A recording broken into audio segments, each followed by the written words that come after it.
Well, two very dramatic resignations yesterday, both from Nadine Dorries and Boris Johnson resigning as MPs.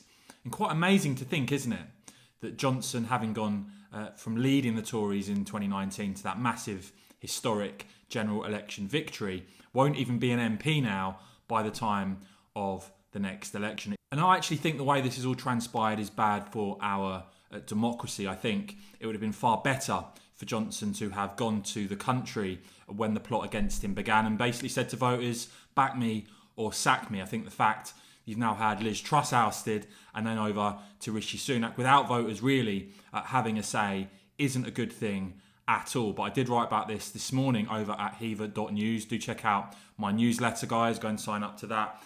And I put in it part of Johnson's resignation statement, which was very punchy, pointing out that actually the poll lead for Labour has actually grown, really, pointing out that basically the advantage that the Conservatives had has basically been thrown away now, saying that the party must not be afraid to be a properly Conservative government, pointing out what seems to be a real lack of ambition from the government at the moment, and talking about that 2019 manifesto that so many voted for Brexit, and saying he's now been forced out of Parliament by a tiny handful of people with no evidence to back up their assertions and without the approval even of Conservative Party members, let alone the wider electorate. He says, I believe that is a dangerous and unsettling precedent is being set. And no matter what you think of Johnson, he was an undefeated election winner. I certainly think Labour will be a lot more confident taking on Rishi Sunak at the next election than they would have been actually trying to defeat Boris Johnson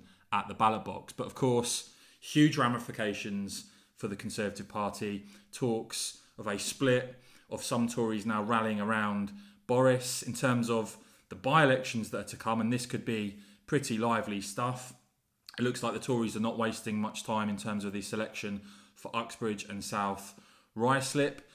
And there is speculation that there could be more resignations, perhaps more by-elections to come. Could this all lead to one final Conservative leadership crisis before the next general election? Because when you look at Nadine Dorries' seat in particular, the mid-Bedfordshire constituency, you're talking about a seat with a majority for the Tories at the last election of more than 24,000.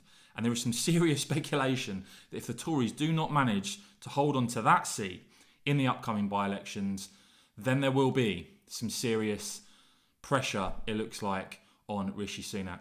But yeah, let me know in the comments below, guys. After all of this, though, are the Tories seriously in a better state to win the next election and to try and hold on to that Brexiteer voting coalition than they would have been if Boris Johnson had remained as leader? Let me know your thoughts in the comments below, guys. I will keep bringing you all the latest on this and more. So please do whack this video a quick thumbs up. And of course, as ever, cheers for watching.